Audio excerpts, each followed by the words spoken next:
Olá,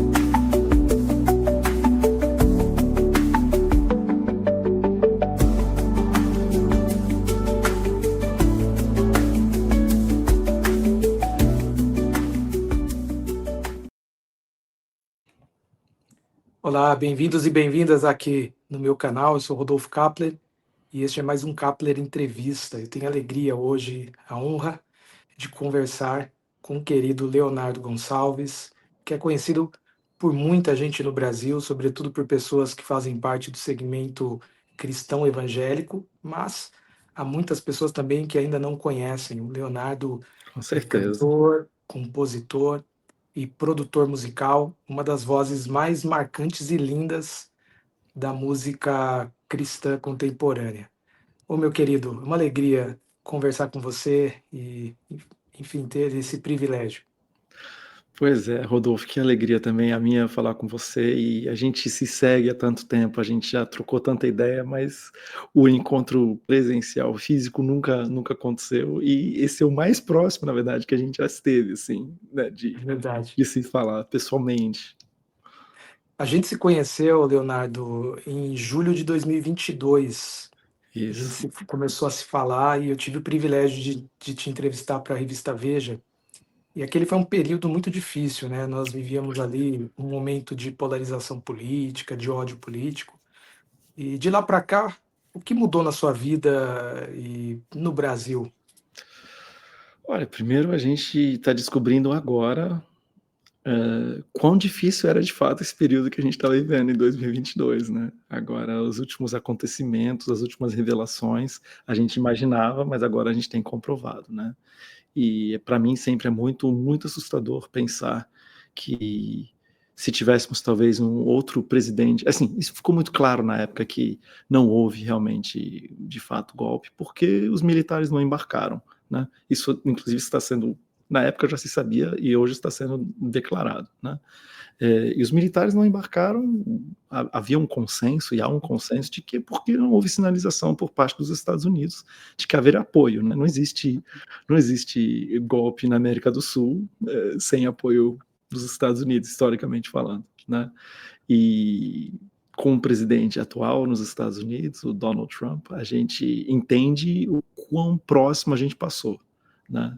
Todo o apoio que ele tem dado nos deixa entender, nos dá uma evidência clara de que se ele fosse presidente em 2022, talvez a situação no Brasil hoje fosse muito diferente, né. Então, é a primeira coisa que a gente tem que dizer, não canso de pensar o quão próximo passamos, né, querem fazer parecer que não houve tentativa de fato, mas não houve porque não houve apoio. Se tivesse tido apoio, entendeu? As pessoas que invadiram, elas não queriam, eles, né, como assim golpe se não tinha arma na rua? Não, eles estavam seguindo um passo, contando que fosse ter o segundo. Eles deram o primeiro passo, contando que fosse ter o segundo e o terceiro, e todos os outros passos necessários, né? Isso está muito claro. Não deu certo, graças a Deus, mas qualquer vídeo que você assiste deles, qualquer depoimento que a gente tem deles, tipo, o que eles queriam é isso, declaradamente. Não era uma coisa, né, escusa, escondida, não, abertamente. O que eles queriam era isso, né? E graças a Deus não houve por uma eventualidade, né? Que o presidente dos Estados Unidos na época sinalizou claramente que não haveria apoio americano, né? Na minha vida mudou muita coisa, né? Já em entrevistas em 2022, após a eleição, já falei um pouco sobre isso.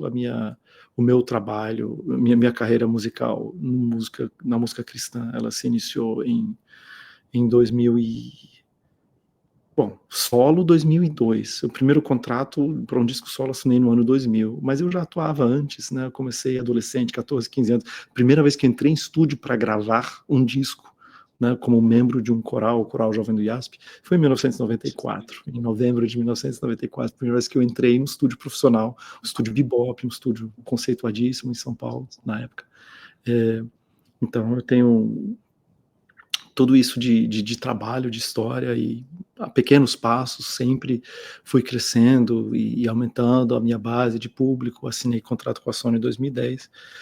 Depois dos acontecimentos de 2022 e do meu posicionamento, e aqui eu quero até de novo, né, não adianta falar, né, mas eu vou morrer falando que meu posicionamento foi contra um projeto político, contra a instrumentalização da fé de milhões de pessoas para um projeto político, e o outro lado da mesma moeda é a instrumentalização do Congresso Nacional, do Legislativo, para avançar uma agenda religiosa, né? Minha pauta sempre foi essa. Posso ter falado aqui uma outra coisa, mas sempre foi isso que eu falei, e aconteceu que, e já falei isso, né, no Pedro Bial, na entrevista que eu dei, inviabilizou-se o meu trabalho, a minha continuidade de trabalho por causa disso, né? Os convites não aconteceram mais, e todo artista no Brasil sabe que para você se sustentar através da sua arte, você precisa cantar ao vivo, né? Fiz várias tentativas de organizar alguns eventos que deram certo, mas não havia a possibilidade de ter uma periodicidade que me permitisse me sustentar. Um ano depois, em dezembro de 2023, então veio um convite para eu me tornar professor. Para quem não sabe, eu sou formado em letras e, na verdade, eu sempre quis ser professor, e essa coisa da música, e eu me preparei para isso, né, sou formado nisso, e essa coisa da música e disso ser uma coisa profissional foi um pouco de um acidente de percurso, né? E aí, em 2023, veio esse convite para eu ser professor de música e de inglês numa escola na Alemanha, e eu aceitei o convite um pouco a contragosto, né, para ser bem sincero, mas entendendo que não havia mais espaço para mim, né, realizando o trabalho que eu havia realizado como cantor solo por 22 anos, e que esse cenário também não ia mudar tão rapidamente no Brasil. Entendendo isso, então aceitei o convite, e hoje eu sou professor de música e de inglês numa escola na Alemanha, aqui em Darmstadt. Enfim, mudou bastante coisa, então, de 2022 para cá. E como tem sido esse período aí na Alemanha, longe da sua terra natal? Como você tem observado os acontecimentos políticos, culturais que têm ocorrido no Brasil? Cada vez, infelizmente, com muito pesar, cada vez mais convicto de que não existe de fato um espaço para que eu possa ocupar, ou que eu possa realizar o trabalho que eu sempre realizei e que eu sempre quis realizar, né? Porque assim, eu falo isso há muito tempo, eu sempre falei isso, e é verdade, né, eu continuo afirmando isso. Eu sou cantor de igreja. Eu gosto de cantar em teatro, gosto de cantar em ginásio, gosto de cantar em qualquer lugar, mas eu sou, em essência, um cantor de igreja, né? E se as igrejas não me convidam para cantar, e isso tem uma série de razões, existem muitas igrejas até que querem, né, mas enfim, há tensões internas, né, por parte de gente que acredita que, né, a frase que eu mais leio, a frase que eu mais ouço é que, né, quem não apoiou aquele projeto político, quem não apoiou aquele candidato, traiu os princípios bíblicos, né? Essa é a frase que ficou, né? Que é impossível ser cristão e votar num outro candidato, a não ser aquele que representa e sustenta os princípios bíblicos, que é uma grande insanidade, uma grande loucura, na minha opinião, porque, enfim, primeiro que é um maniqueísmo total, segundo que, né, ou quando não querem falar de maneira tão agressiva, eles falam assim, não, eu apoiei um candidato que de fato eu nunca cheguei a apoiar, propriamente dito, né, votei nele, claro, mas em contrapartida, em contraposição a um projeto que estava se desenhando, e cada vez mais a gente entende que de fato estava se desenhando, que a esquerda, né, se é que, até que ponto o Lula representa essa esquerda, é até uma coisa curiosa, mas que a esquerda vai contra os princípios bíblicos. E a pergunta que eu sempre faço para todo mundo é, né, apoio, ok, cadê a tentativa? Cadê a tentativa de passar a legislação liberando o aborto, liberando as drogas? Ou cadê igrejas sendo fechadas? Não existe, né? Nunca houve nem aceno, nem tentativa, né, de trâmite, nenhum trâmite, não dá nem para dizer, eles tentaram, mas o Congresso, a bancada evangélica impediu. Não, nunca houve tentativa nenhuma nesse sentido, é só realmente o pânico moral, que é a expressão que usamos bastante em 2022, que nunca se concretizou e dificilmente se concretizará, mas acredito, milhões e milhões e milhões e milhões de evangélicos brasileiros, talvez 70%, 75% de evangélicos brasileiros creem dessa forma, né? Então,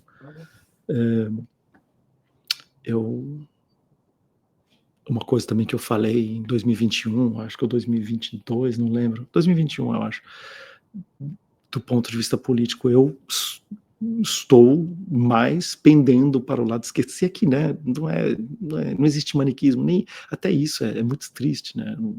As pautas que eu defendo sempre foram meio ambiente e justiça social, né? Reparação histórica, transferência de renda, taxação dos super ricos. Essas são as pautas que eu defendi, que defendo, que hoje encontram eco, apoio mais à esquerda do que à direita. A direita não demonstra nenhuma preocupação com essas pautas. Então, eu vou votar de acordo com a minha consciência, com aquilo em que eu acredito, que são essas pautas, que não, de maneira alguma, contrapõem a qualquer princípio bíblico, mas pegou, né? Então, e não sei o que fazer para que esses 20, talvez 30 milhões de evangélicos entendam que o que eles pensam ser o Brasil, que eles pensam ser a esquerda, não está de acordo com a realidade, né? Muito difícil. Ô Leonardo, você sai né, você vem, na verdade, da igreja Adventista do Sétimo Dia, se torna uma figura muito admirada, celebrada, eu diria até unânime no mundo cristão evangélico, em termos musicais. Todas as pessoas gostavam de você, da sua música, da sua voz. E aí você começa a falar sobre política, ou começa a se posicionar, né? E aí há uma oposição. Quando foi que você decidiu falar sobre política, se posicionar politicamente? O que te levou a tomar essa decisão? Mas isso que é o mais louco, Rodolfo. Eu me posiciono sobre política desde antes de existirem redes sociais. Acho que a primeira eleição que eu me posicionei foi em 2008. Eu tinha um blog na época. 2010, com certeza eu me manifestei já favorável a Marina Silva, né, que era uma candidata de centro-esquerda na época. Me manifestei de novo em 2012, me manifestei em 2014, me manifestei em 2016, nas eleições, sempre nas eleições. Não era uma pauta que eu ficava batendo, mas toda eleição eu publicava o meu voto. Quem fizer a busca, achar meu blog, vai achar em quem que eu votava e eu sempre valorizando, vote conscientemente, vote e sempre desde muito cedo falando não vote na bancada evangélica. Se seu candidato pertence à bancada evangélica, procure outro, né? Uma coisa que eu sempre falei, né? E na verdade o que acontece é que não era pecado. Inclusive em 2010 muita gente apoiou, né? O próprio Marco Feliciano apoiou a Dilma, né? Tem vídeos dele falando dentro da igreja, né? O E a Silas Dilma... Malafaia apoiou o Lula, né?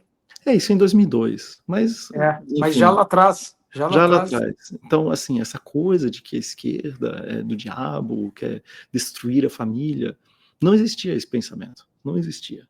Esse pensamento ele vai surgir a partir de 2016 e com mais força em 2018. Então, eu não estou dizendo que eu não mudei nada. Eu mudei um pouco, sim. Claro, a gente vai mudando.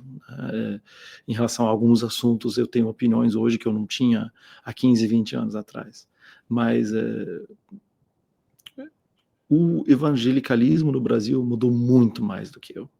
Eu fiquei mais ou menos no mesmo lugar, mudei um pouquinho, talvez, mas eles, né, no meu entender, eles deram uma guinada. Não, é uma guinada bem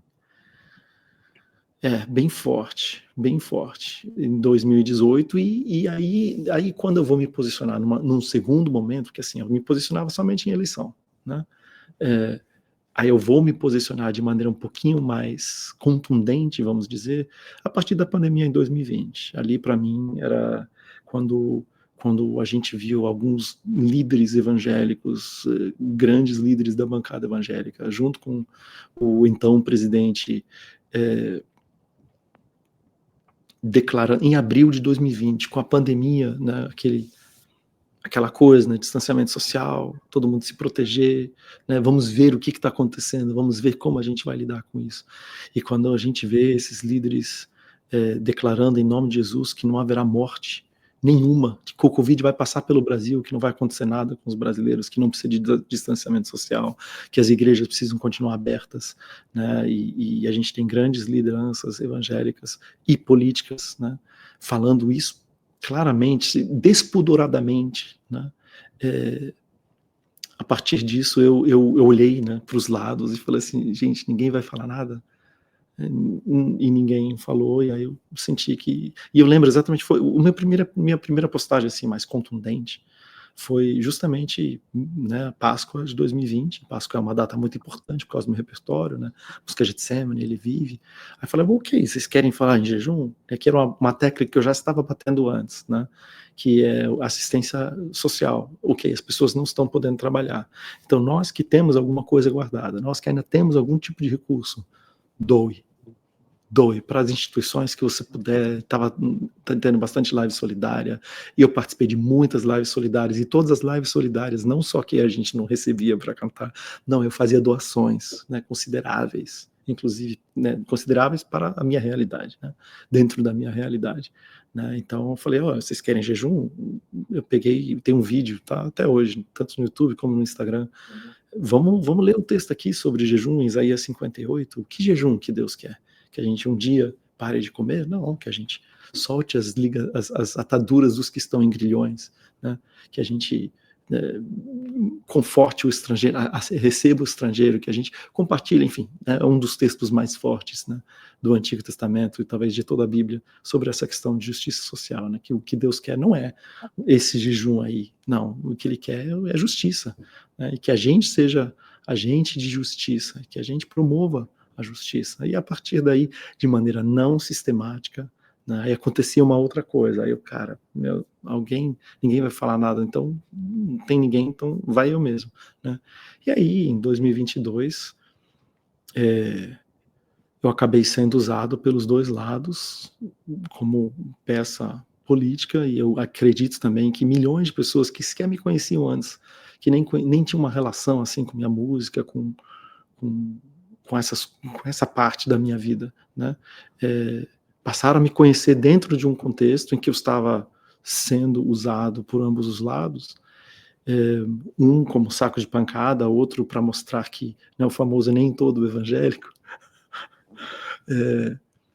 e aí inviabilizou-se, né? Mas assim, é muito importante frisar, eu friso sempre, eu falo sempre, mas não adianta também eu falar.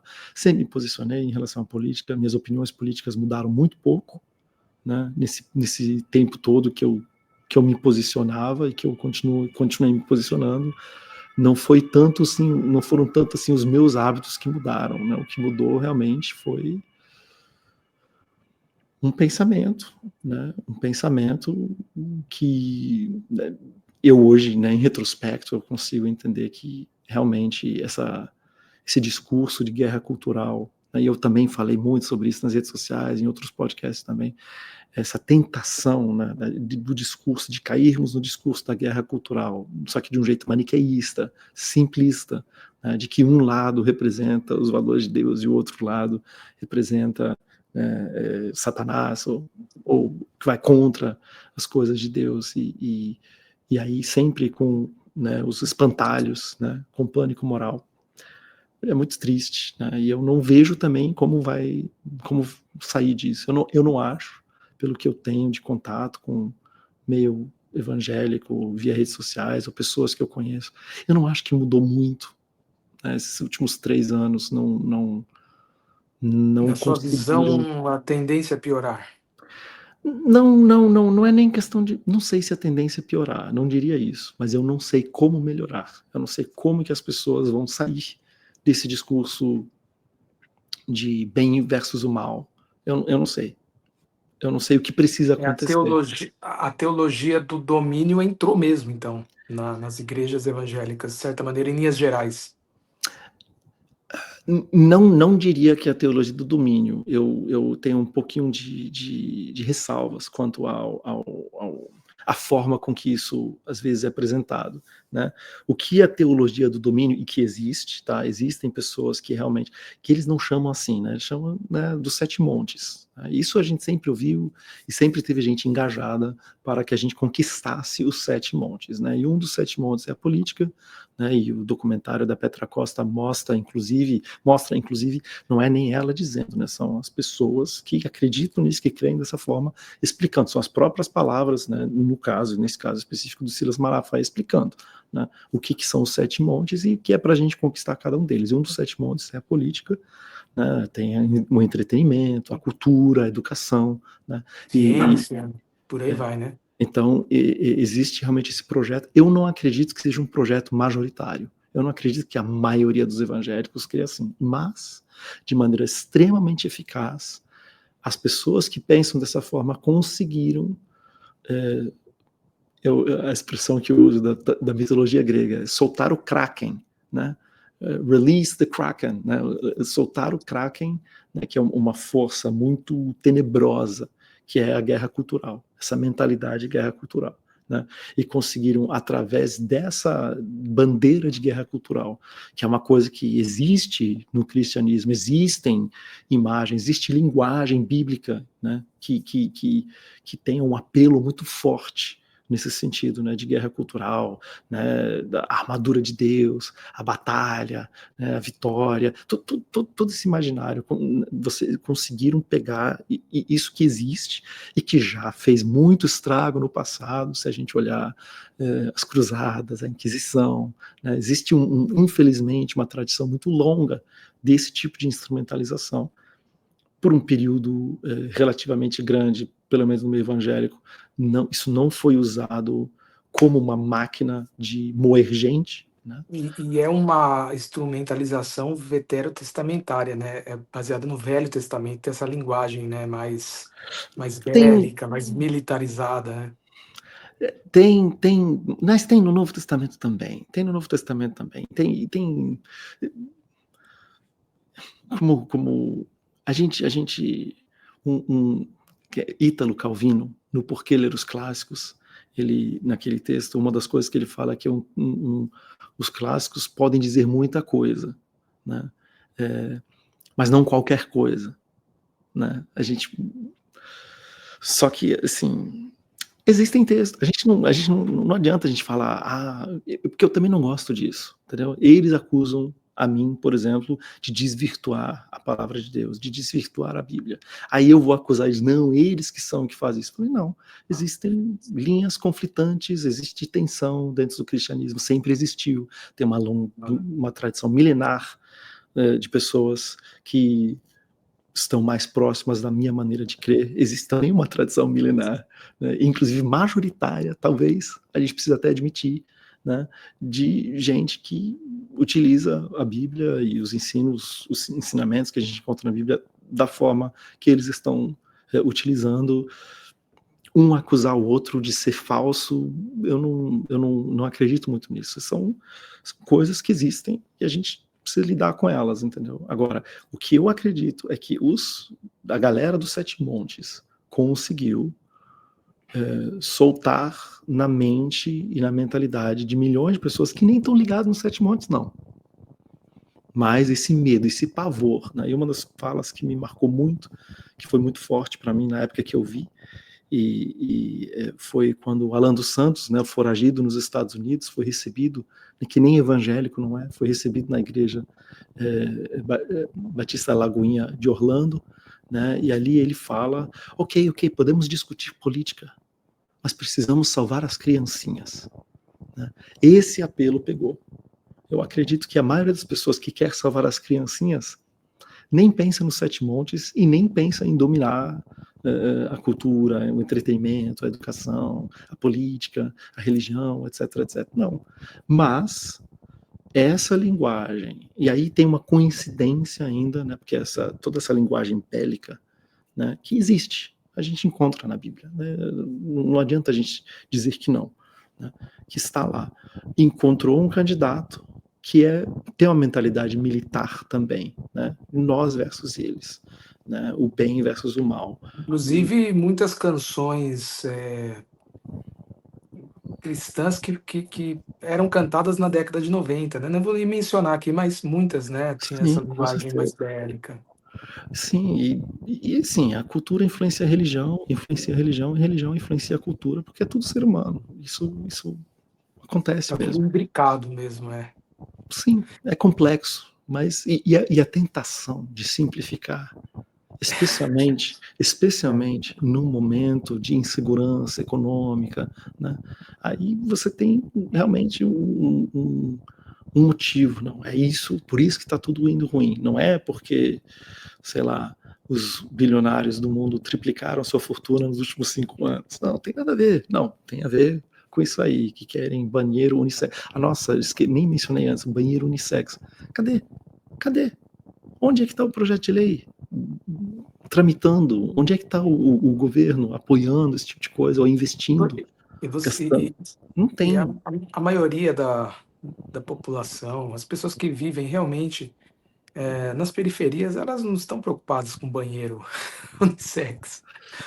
Mas é que com isso não, mas aí quando você fala, não, querem destruir a família, querem que os seus filhos saiam da igreja, querem levar as pessoas para o inferno, é o medo que está próximo. Sim, E toda mãe que tem filho, especialmente se for adolescente, tem medo. esse é um Tem apelo, medo né? que o filho saia da igreja. E aí eu acho que essa minoria, só que assim, essa minoria de evangélicos no Brasil é a maioria dos que fazem parte da bancada evangélica, entendeu?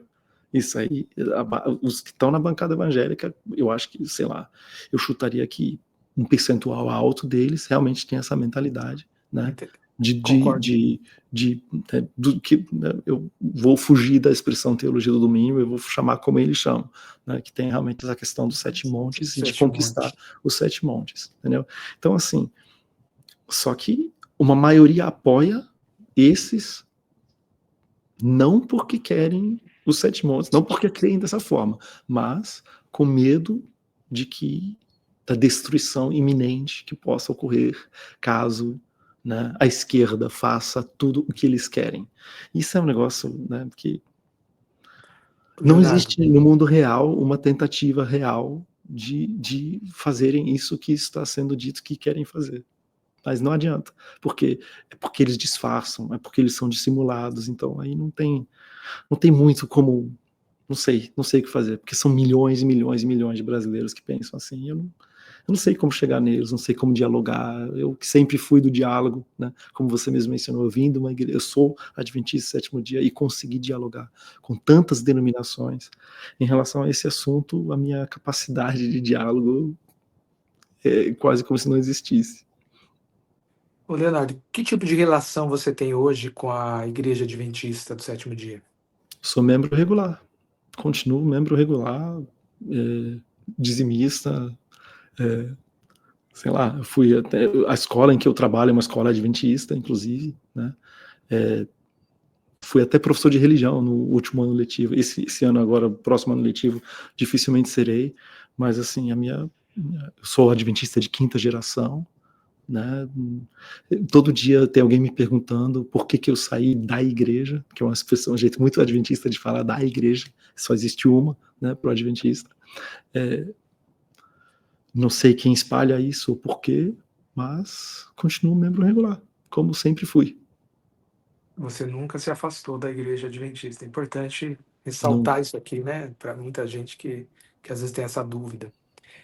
Você passou por um período de afastamento da música ou do canto, né? Por questões de saúde vocal. Como foi esse período? Quais lições você aprendeu, assim, em termos de vulnerabilidade, humanidade, espiritualidade? na verdade, eu tirei um sabático em 2017, mas eu convivi com a paresia cantando, né? A minha paresia de prega vocal, que é uma coisa que aconteceu provavelmente em 2015, que a gente só conseguiu diagnosticar em 2017 e que eu levei a público em 2020, na minha live solidária, porque eu queria fazer uma live solidária, mas ia ficar muito claro de que eu tinha um problema na voz, porque não tem como né, numa transmissão ao vivo assim, né, não tem como disfarçar. É diferente de um ao vivo, onde tem uma distância, o som é diferente, né? E aí eu acabei vindo a público, eu convivi com ela trabalhando mesmo, cantando e gravando o disco, o álbum Sentido, que inclusive foi indicado ao Grammy. Eu gravei todo, tendo esse problema da paresia de prega vocal. No caso, depois da Live Solidária, depois que eu vim a público com isso, a doutora Bluss e o doutor Antônio, que são o doutor Antônio, meu Então, otorrino, doutora então não Bluss. houve, não houve um afastamento, né? Não houve um Não, afastamento. não, Saiu não, até umas notícias na imprensa e tal, não, de que você teria não, se afastado. não, eu me afastei por um ano, que eu tirei um sabático, eu estava cansado, que eu estava trabalhando muito e, enfim, questões pessoais também. Acabei ingressando no mestrado também, né, e diminuí um pouco a quantidade de agenda, mas mais por uma questão que eu não precisava de mais agendas do que, sei lá, eu fazia 6 agendas, 7 agendas por mês, era mais do que suficiente para me sustentar e para sustentar, né, a minha banda, o pessoal que trabalhava comigo. Não, afastamento foi de todo mundo na pandemia, e depois da pandemia, com os posicionamentos, os convites pararam de seguir, mas não houve, assim, um afastamento voluntário meu, ou por questão de saúde. Mas só terminando, depois da Live Solidária, a doutora Bluss teve uma ideia, que ela apresentou ao meu otorrino, o doutor Antônio, de inventar um procedimento, literalmente inventar um procedimento para minimizar os efeitos da minha paresia de prega vocal, que hoje é um procedimento que é utilizado em dezenas, se não centenas de cantores, tem abençoado muita gente, tem ajudado muita gente, não só gente que tem paresia, mas que literalmente inventaram para tentar me ajudar, né? A doutora Bluss que inventou, e aí combinou com o doutor Antônio, tem inclusive uma live de umas 2 horas, de 2021, em que eu falo sobre esse procedimento, e no meu funcionamento vocal, assim, em recuperação, foi tipo, sei lá, 99, 95%, né? Agora, claro que, né, sua pergunta foi, né, como que isso foi para mim? Foi, eu tive um período mesmo vocal, por causa do meu trabalho com a doutora Bluss, depois que eu a conheci, em que eu realmente praticamente fazia o que eu queria vocalmente. Eu a gente brincou muito, a gente fez muita coisa legal e experimentou muita coisa e juntou a minha dedicação, minha disciplina. Eu sou realmente muito disciplinado com a paixão e o conhecimento, o aprofundamento do conhecimento, né, do aparelho fonador da doutora Bluss. A gente não tinha muitas limitações. Esse período durou uns 8 anos, 9 anos mais ou menos, né? E aí eu passei a ter uma dificuldade muito grande, realmente. A paresia, ela foi muito difícil, porque a principal coisa que ela me dificultou foi a questão do ar, né? O escape de ar, quando havia quebras vocais, além da quebra vocal ser feia, né, isso chamar a atenção negativamente, quando tem quebra vocal, tem um escape de ar. E aí eu não conseguia mais cantar a frase, eu chegava no final da frase, não tinha mais como refinamento, né? E refinamento é tudo, é quase como se eu fosse um bailarino que agora tem uma perna mais curta que a outra. Não dá para dançar do jeito que se dançava antes, né? Só que aí eu realmente, eu acho que o álbum Sentido, ele celebra um pouco isso. Eu acabei tendo que mergulhar, porque assim, ok, eu não tenho mais a mesma flexibilidade, não tenho mais a mesma textura, não tenho mais a mesma facilidade que eu tinha antes. Tá bom, vamos trabalhar 10 vezes mais então. E aí eu me aprofundei muito mais na questão da interpretação vocal, que sempre foi o mais importante para mim. O mais importante para mim nunca foi técnica vocal, sempre foi interpretação. Mas, no entanto, todavia, quando você tem realmente muita facilidade técnica, você, não vou nem dizer se torna preguiçoso, mas sua atenção,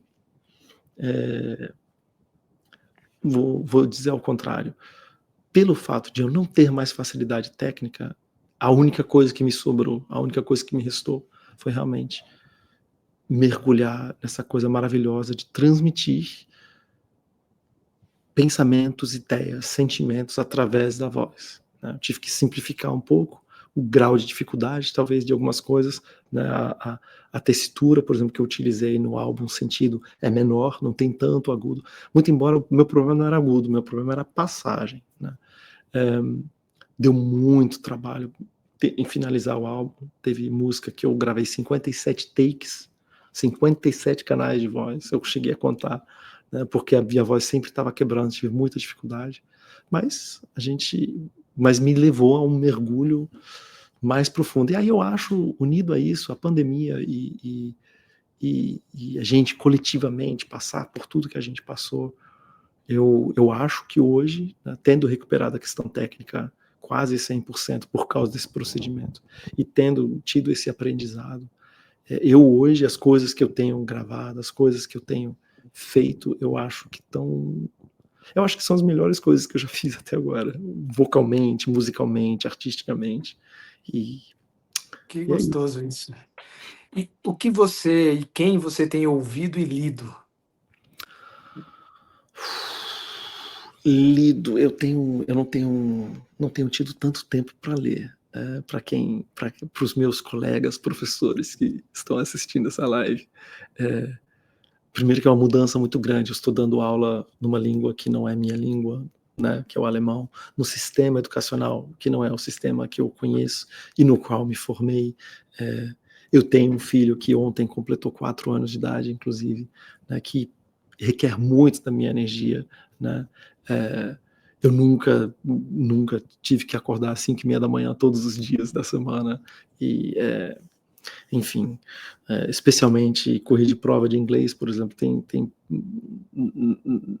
no ano, no 10º ano que eu leciono, ou que no ano passado eu lecionei, eu tive 2 turmas de inglês. A média para corrigir cada prova é de 1 hora por prova, porque 70%, 60% da prova é texto escrito, né, texto corrido, então dá muito, muito trabalho corrigir, enfim.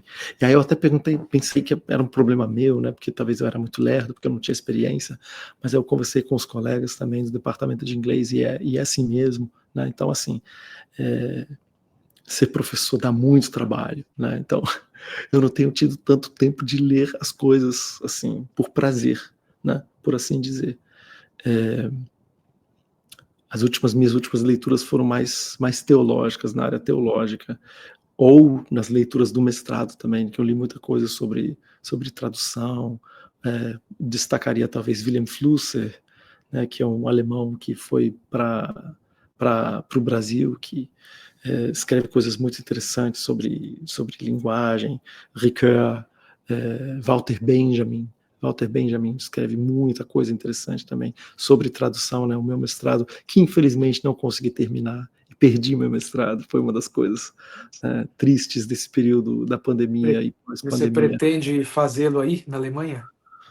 Quem sabe, eu preciso primeiro me encontrar aqui no sistema educacional, preciso acalmar um pouquinho mais a minha vida aqui, além dessas coisas todas, né, como na minha família, na minha esposa não fala alemão, então todas as questões burocráticas, ligar para médico, todas as coisas, falar com o jardim da infância, todas as coisas quem tem que resolver sou eu, então eu estou um pouco sobrecarregado atualmente, né, preciso encontrar energia e força para não permitir, né, que essa coisa criativa em mim morra, né? Tem que ter as férias para isso, mas até nas férias tem que, quer dizer, férias de verão não, mas as outras férias tem que corrigir, quem é professor É sabe muito, muito bem do que estou falando. é muito trabalhoso. E o que você tem ouvido aí de bom pros... Músicas, né, a gente sempre ouve. Eu tive uma experiência, estou tendo uma experiência muito interessante. Eu estou cantando num coral aqui, esse é um coral de música erudita, né, se chama Coro Bar, né, Barcor. A gente fez o Elias de Mendelssohn agora em junho, apresentamos, são 2 horas e 15 minutos, e agora a gente está ensaiando a missa em si menor de Bach, né? Então acabo ouvindo muito, né? Inclusive vou assistir um concerto dessa missa de si menor no domingo agora, né, com um coral que eu sempre quis assistir, um coral chamado Tenebrae, né, Tenebrae, né, que escreve assim. Tem isso. O meu artista contemporâneo, pop, por assim dizer, que eu mais gosto, acabou de lançar um álbum novo, que é o Bon Iver, que eu gosto muito. tenha ouvido isso, de resto, preciso olhar no meu celular. As Você últimas ouve coisas. música pop alemã, a música popular aí? Como que é?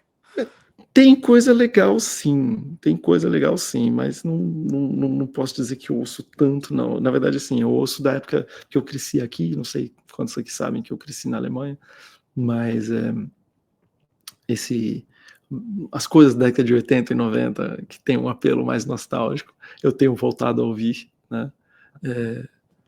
Mas os gêneros, curiosamente, os gêneros musicais que eu mais ouço, as minhas playlists que eu mais ouço, uma é de indie, né? Música indie, indie folk, indie rock, e, né, para a surpresa de muitos, worship. Eu ouço muito worship americano e brasileiro também. Eu gosto muito, eu ouço muito. E Você gosta da música gospel brasileira? Você ouve? ouço, assim, é que ela é muito plural, né? Ela é muito plural, tem muita coisa interessante, né? Hoje em dia as pessoas, o que eu gosto de ouvir é tudo gente que eu conheço pessoalmente, tem esse privilégio, né? De Os caminhar seus com pessoas amigos. boas, exatamente, meus amigos. E se eu ouço alguma coisa muito legal, que a pessoa não é meu amigo, já dou um jeito de me tornar amigo, de chegar perto, de trocar ideia, porque realmente é algo que me move muito. Leonardo, reta final aqui. Eu gostaria de saber como que surgiu a sua amizade com o Ed Mota. Você participou de shows que ele fez e ele também participou, enfim, teve participações aí de algumas produções. Como que se deu essa essa Cara, relação, né?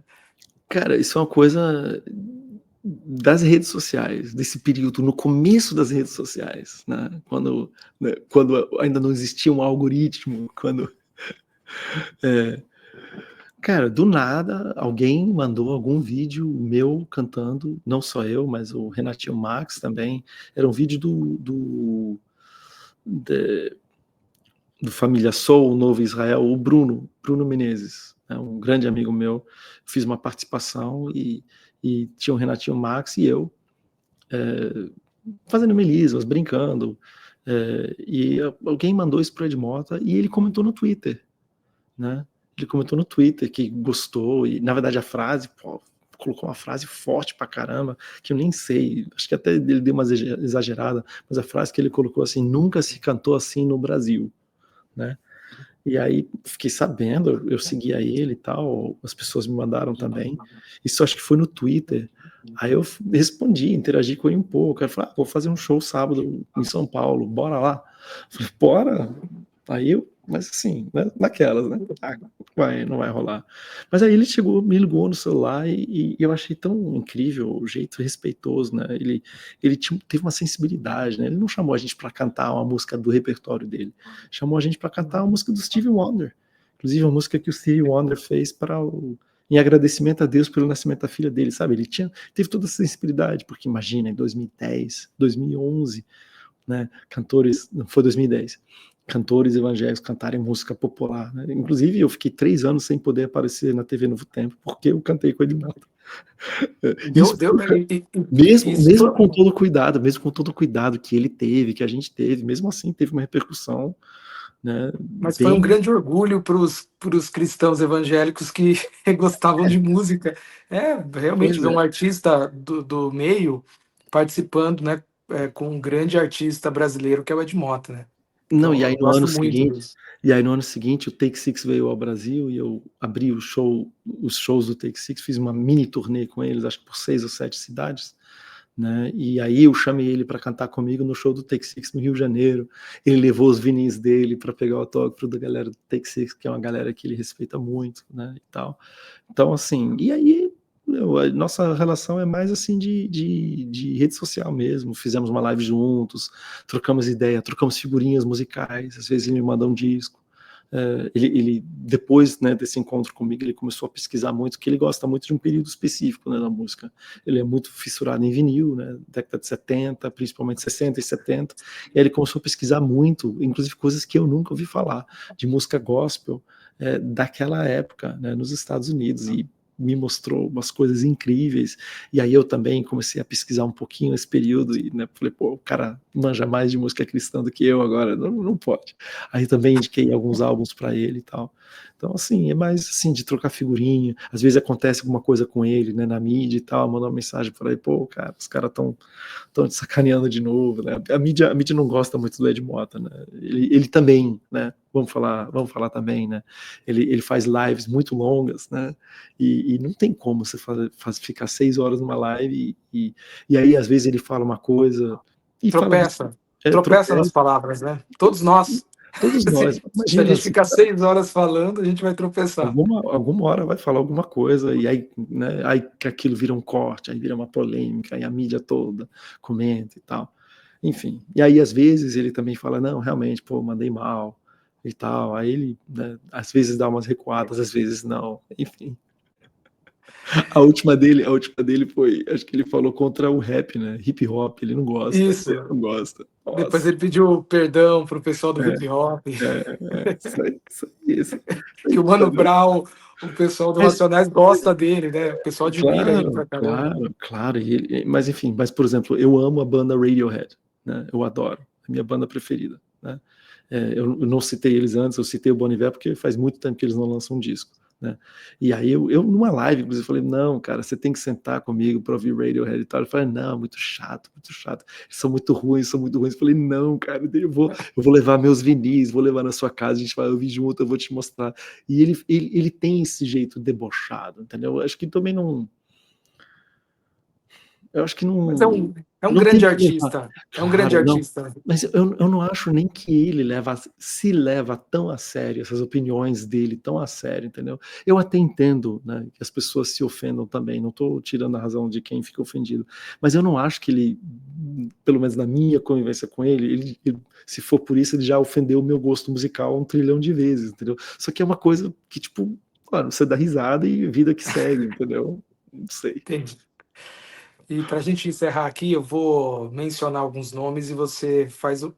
Você pode ficar à vontade para fazer uma definição numa frase ou não. Ok, Vamos lá, bora. então. Paulo César Baruch. Paulo César Baruch, um irmão. Espero não prejudicá-lo ao falar dele aqui. Uma pessoa incrível, uma pessoa que difícil não gostar, difícil encontrar quem não gosta. Paulo César Baruch. Ed René Kivitz. Ed René, um grande. Difícil definir. Difícil definir Ed. Muito difícil. Eu acho que ele consegue fazer uma ponte entre 2 mundos, né? Entre um pastor de igreja e um pensador. E ele fica em algum lugar, não está nem de um lado nem do outro lado, mas consegue dialogar com os dois. Eu acho isso muito interessante. Antônio Carlos Costa. Antônio Carlos Costa, um grande idealista, que pagou um preço altíssimo também. Aí é alguém que gastou pele, gastou sangue numa causa, né? Ele faz parte, né? É um dos grandes, na verdade, que faz parte dessa tradição, né? De um cristianismo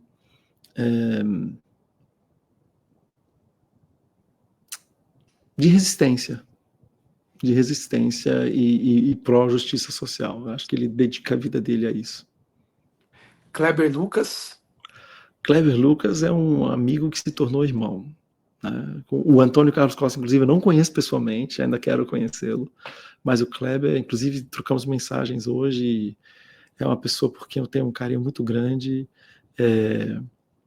Eu acho que pelo fato de nós dois termos passado por coisas semelhantes que outras pessoas que não viveram certas coisas boas, positivas que vivemos, não conseguem entender. Acho que isso acabou nos trazendo para muito perto. Né? Ele é uma pessoa que eu entendo o preço que ele pagou, ele entende o preço que eu paguei, e a gente está meio que junto nisso. E é muito difícil para pessoas que não viveram certas coisas que nós vivemos entenderem de fato o que né, como que isso bate na gente, né? Aí a gente consegue, sem precisar falar, sem precisar explicar, a gente se entende.